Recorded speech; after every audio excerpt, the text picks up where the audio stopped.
आप सभी का एक बार फिर से स्वागत है। आप सभी को नवरात्रि की हार्दिक शुभकामनाएं। माँ दुर्गा को सर्वप्रथम शैलपुत्री के रूप में पूजा जाता है।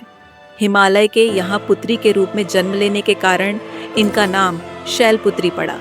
इनका वहाँ प्रसव है, इसलिए यह देवी प्रसहुदा के नाम से भी जानी जाती है। इन देवी ने दाएं हाथ में त्रिशूल धारण कर रखा है और इनके बाएं हाथ में कमल सुशोभित है। यही देवी प्रथम दुर्गा है। यही देवी सती नाम से भी जानी जाती है।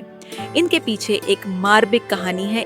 एक बार जब दक्ष प्रजापति ने यज्ञ किया तो इसमें सारे देवताओं को इन्होंने आमंत्रित किया, लेकिन भगवान शंकर को इन्होंने नहीं बुलाया। देवी सती अपने पिता के यहाँ यज्ञ में जान के लिए व्याकुल हो उठी। शंकर जी ने कहा कि उन्होंने सारे देवताओं को आमंत्रित किया है, लेकिन हमें नहीं बुलाया।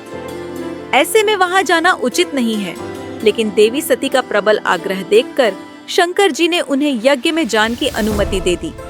सती जब अपने पिता के घर पहुंची तो सिर्फ उनकी मां ने ही उन्हें स्नेहा दिया। बहनों की बातों में व्यंग और उपहास के भाव थे। उनके घर वालों में भगवान शंकर के प्रति भी तिरस्कार का भाव था और दक्ष प्रजापति की उनके पिता थे। उन्होंने भी भगवान शंकर के लिए अपमानजनक वचन कहे। इससे देवी सती को बहुत दुख हुआ। देवी सती अपने पति भगवान शंकर का अपमान नहीं सह सकी और उन्होंने खुद को यज्ञ की अग्नि में जलाकर भस्म कर दिया। जब ये बात भगवान शंकर को पता चली तो इस दुख से व्यथित होकर भगवान शंकर ने यज्ञ का विध्वंस कर दिया। यही सती अगले जन्म में शैलराज हिमालय की पुत्री के रूप में जन्मी और शैलपुत्री कहलाए। पार्वती और हेमवती भी इन्हीं देवी के अन्य नाम हैं। शैलपुत्री का विवाह भी भगवान शंकर से हुआ था। शैलपुत्री शिवाजी की अर्धांगिनी बनी थी। इनका महत्व और इनकी शक्ति अनंत है। तो यह थी देवी शैलपुत्री की कथा। नवरात्रि के प्रथम दिन माता शैलपुत्री पूजा करें।